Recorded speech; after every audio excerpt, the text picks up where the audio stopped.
Hello, and welcome to Time Between Times storytelling once more. A time for us to gather round the fireplace, or wherever we are, and listen to tales, whatever time it is, wherever you have a moment for tales. And we should all make moments for tales. For today is busy. Today we are rushed off our feet. Today there are all things going on in the world. But we should take time to relax. Let all that flow by like a river flowing off to the sea. And let us sit and enjoy a story for just a few moments of time. So, here I am. My name's Owen.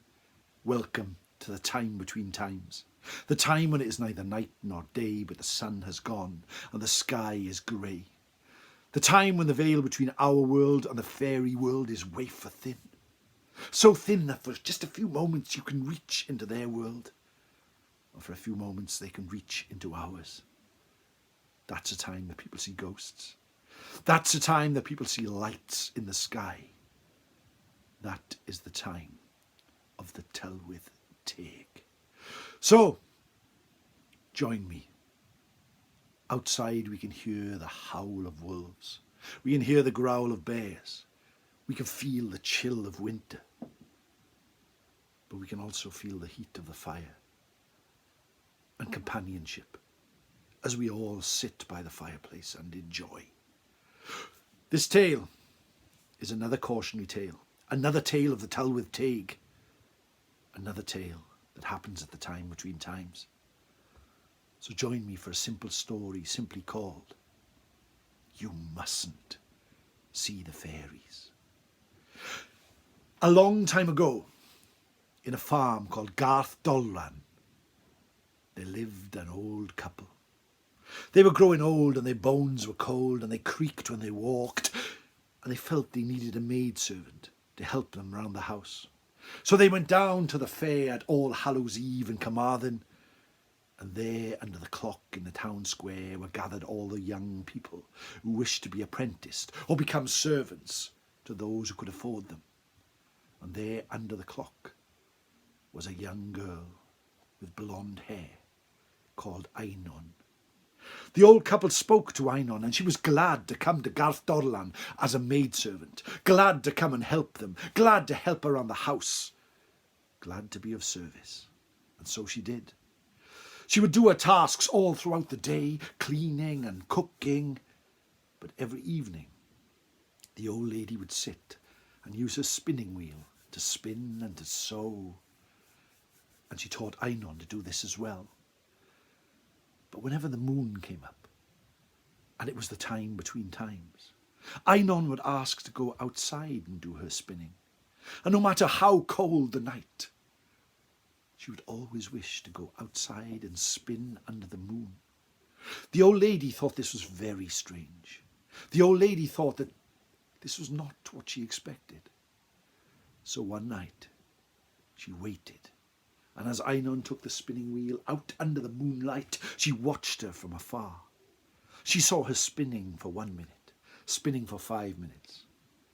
And then suddenly she stopped, got up, and as the moon shone bright in the sky, she started to dance and prance and caper around, as if to some unheard music. Again, the old lady thought this was very odd, but returned to her house and awaited the return of Einon. And at midnight, when far away she could hear the church bells ringing, the young girl came back in. The old lady asked her, "I saw you dancing under the moonlight, but there was no music. There was no one to dance with. Why did you do this?" Einon turned around, looked her straight in the eye, and said, "I danced with the Tylwyth Teg. But you could not see them, because they will only show themselves who those who want to see them, they want to see. But if you were to see them when they did not wish it so, they would be very angry indeed." And with that, Einon went to bed. The next morning, when the old couple awoke, they found that none of the chores in the house had been done. And when they went to the servants' room, Einon was gone, her bed unslept in, all her goods gone from the room. Days turned to weeks, weeks turned to months, months turned to almost a year, and still no sign of the servant girl. Now, the old lady was known around the town, known around the area, as someone who could help when babies were born. And one night, the height of summer, again at the time between times, they heard a horse approaching clippity-clop up the road, and there was a hammering at the door.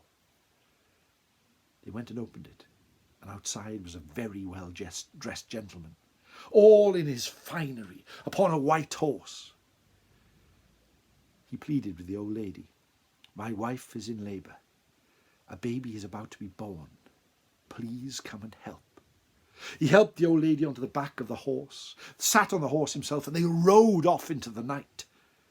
Strangely enough, they did not go to the town or any of the nearby farms, but ended up in a cave under the moonlight, somewhere the old lady had never been.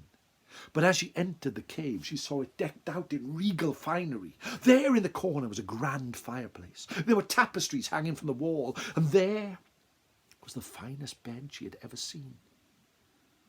And inside the bed was a beautiful maiden, just about to give birth. The old lady helped and used all her skill, and the baby was delivered safely. And just as it was, and she held it in her arms before giving it to the wife who had given birth, the gentleman came forward, looked at the baby, took some ointment from atop the fireplace, and said, "Please rub this on the baby's eyes, but make sure you put none on your own eye, or it will be a dark fate that befalls you." The old lady thought this was strange, but she did as he bade, and rubbed the cream upon the eyes of the babe. But then, just as she put the pot back above the fireplace, her eyes started to itch, and she scratched it with her finger, and then looked around and saw the cave for what it really was.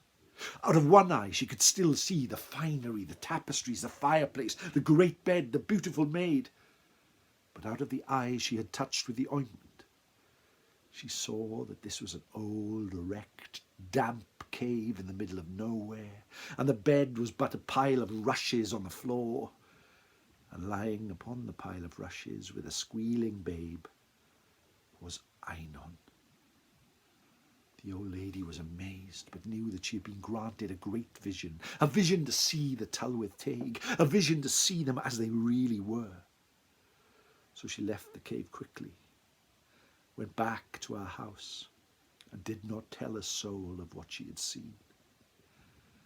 But every night, when the moon was bright, she would peer out of her window to the place where Einon would go with the spinning wheel, and there she would see the Tylwyth Teg dancing around. Another year passed, and she came to All Hallows Eve again, and she went back to Carmarthen town, this time not looking for a maidservant, but just looking for some goods to use around the farm. And while she was there, she saw the finely dressed gentleman walking up and down through the crowds. And she went along and tapped him on the shoulder, and he turned around. It seemed that no one else could see him but the old lady, and she could only see him out of the one eye. She asked him how Einon was, how the babe was, and he replied that both were fine. And he also asked the old lady, "From which eye can you see me?" "This one," she said, and from his pocket he pulled out a bulrush and rubbed it on the old lady's eye, and vanished. And she never saw the fairies or the Tylwyth Teg ever again. And that, my friends, is the simple, short, sharp, but lovely story that you must not see the fairies. I hope you have a good week. I hope you all stay safe. I hope you all give time to relax and just let your cares flow away and enjoy the stories at the time between times. Please leave a comment if you like these tales. Please consider subscribing or leaving me a thumbs up so I know I'm just not talking to myself. Take care of yourselves. I will see you next week at the Time Between Times. No star.